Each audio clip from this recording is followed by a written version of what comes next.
Bonjour à tous et bienvenue dans votre rendez-vous de la mi-journée. Aujourd'hui, je reçois Fabienne Bendayan. Bonjour. Bonjour. Vous êtes présidente du CRIF Marseille-Provence et vous venez nous parler d'un rassemblement que vous organisez demain avec la Viso Marseille dans le cadre de la Journée internationale des droits des femmes, demain donc le 8 mars.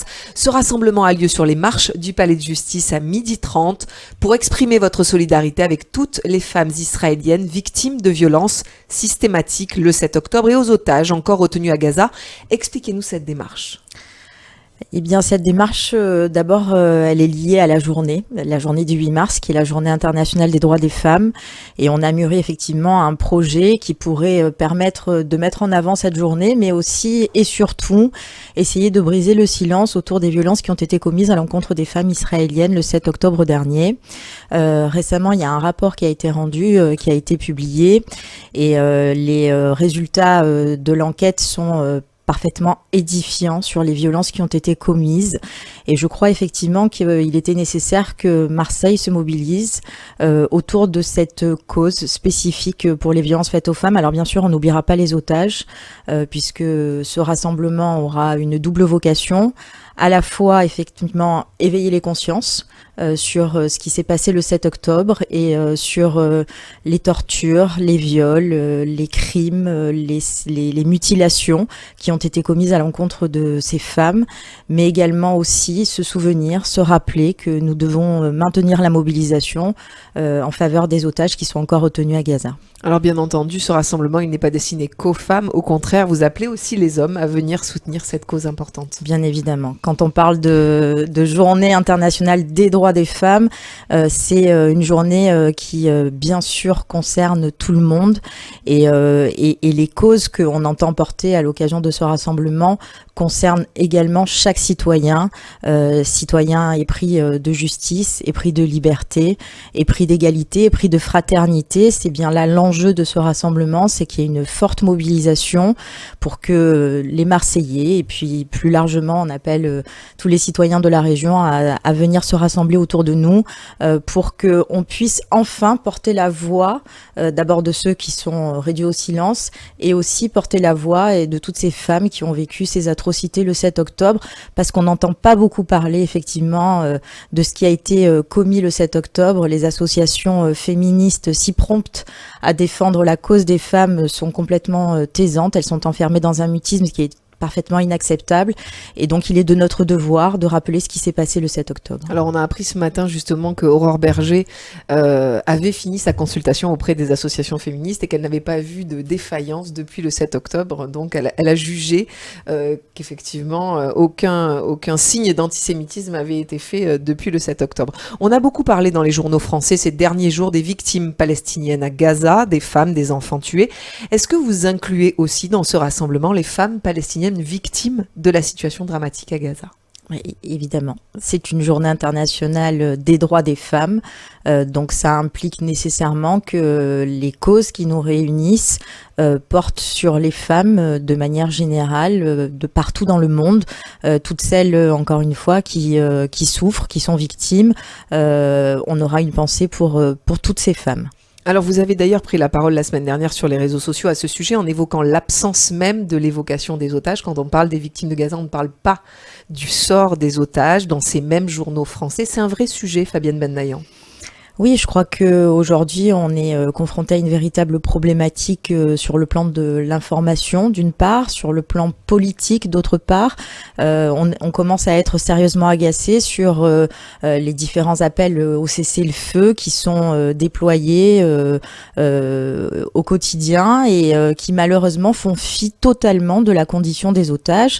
Et je crois effectivement qu'il est important de rappeler que si les otages sont libérés, je crois que le cessez-le-feu interviendra de manière systématique, automatique, directement après la libération des otages. Donc c'est avant toute chose évoquer la condition des otages, appeler à leur libération, libérer ces hommes, ces femmes, ces enfants qui sont pris en otage d'une organisation terroriste, barbare, sanguinaire depuis plusieurs mois maintenant, Et après, effectivement, on réfléchit à un processus de paix qui permette d'apaiser les tensions en faveur de la possibilité pour que ces hommes, ces femmes, ces enfants, quelles que soient leurs origines, que ce soit aussi bien du côté palestinien que du côté israélien, on puisse enfin aspirer à une solution de paix. Mais cela ne peut pas se faire sans condition. C'est avant toute chose la libération des otages et un processus de paix qui doit nécessairement être engagé, effectivement. Alors on rappelle, ils sont encore 134 otages effectivement retenus entre les mains du Hamas. J'aimerais vous faire réagir sur l'agression vendredi dernier d'un homme dans le 20e arrondissement de Paris. Vous avez là aussi réagi sur les réseaux sociaux à ce sujet. Qu'est-ce que ça dit finalement de la situation en France de la communauté juive ? Je crois que c'est assez révélateur ce qui s'est passé vendredi dernier. C'est assez révélateur d'un ressenti depuis le 7 octobre notamment, qui est exacerbé d'inquiétude, une inquiétude face à la flambée des actes antisémites. Ça, c'est évident. Depuis le 7 octobre, on rappelle les chiffres, 1676 actes antisémites en 2023, une explosion de plus de 1000% depuis le 7 octobre.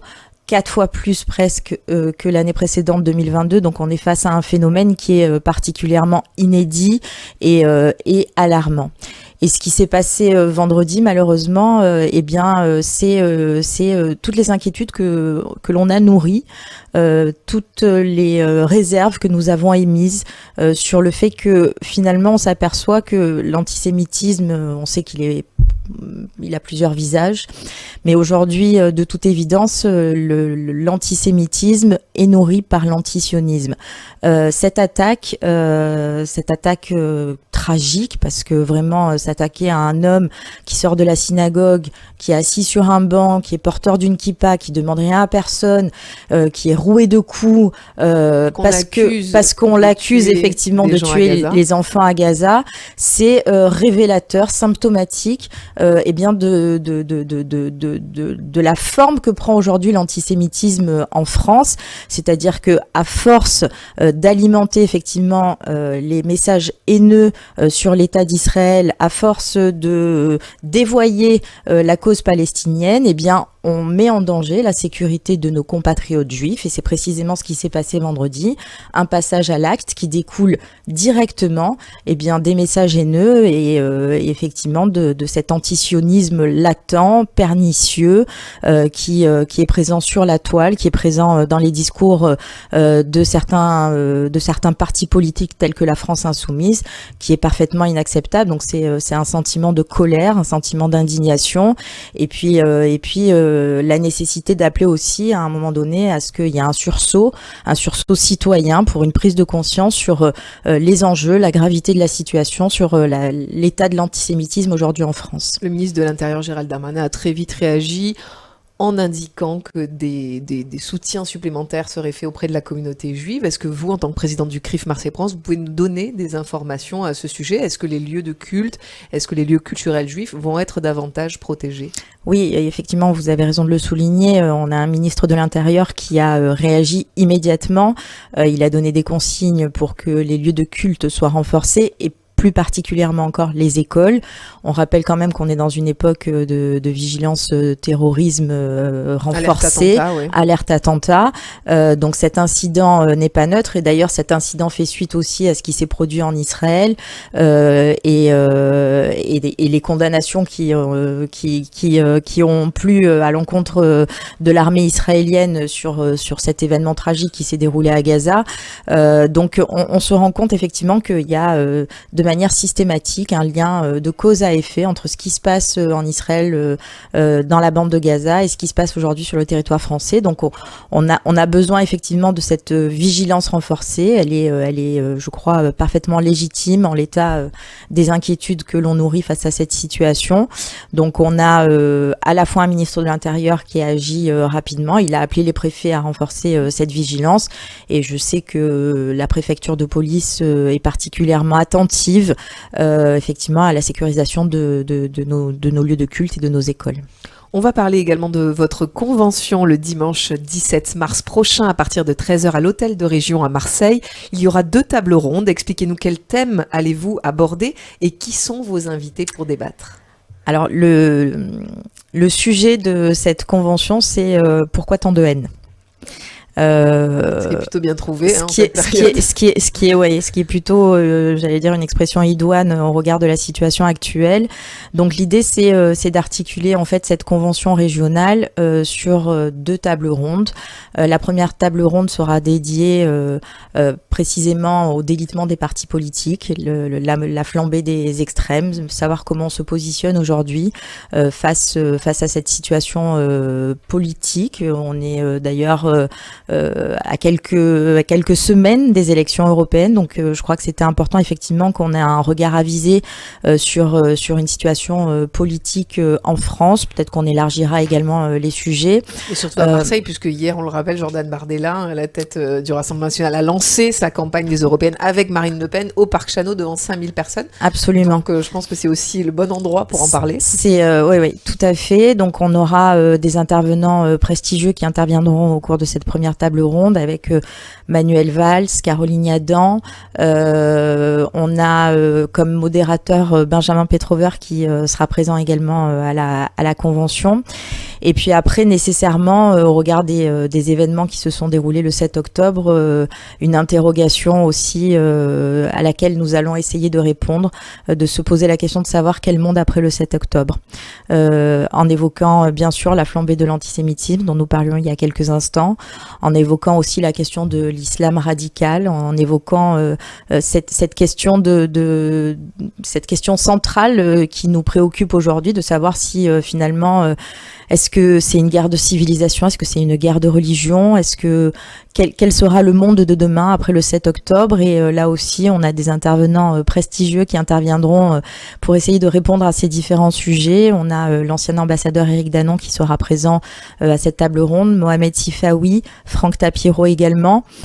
Donc c'est une convention régionale qui est plutôt prometteuse au regard de la qualité des intervenants qui ont accepté de participer, mais également au regard des sujets qui seront abordés. Je crois que c'est un temps de réflexion, c'est un temps de questionnement qui est important pour faire évoluer les enjeux sociétaux, les réflexions sur notre avenir politique, sur le monde de demain de manière plus générale. Et c'est ouvert à tous, on le rappelle. Et c'est ouvert à tous. Il faut simplement s'inscrire, soit par mail, soit par téléphone.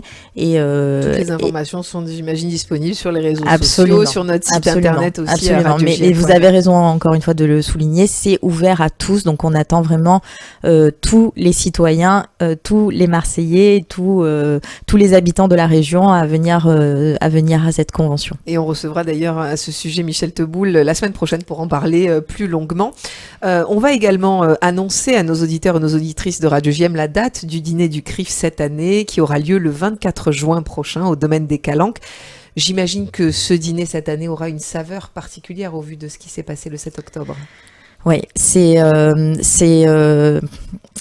dîner qui a été repoussé au regard des événements l'année dernière.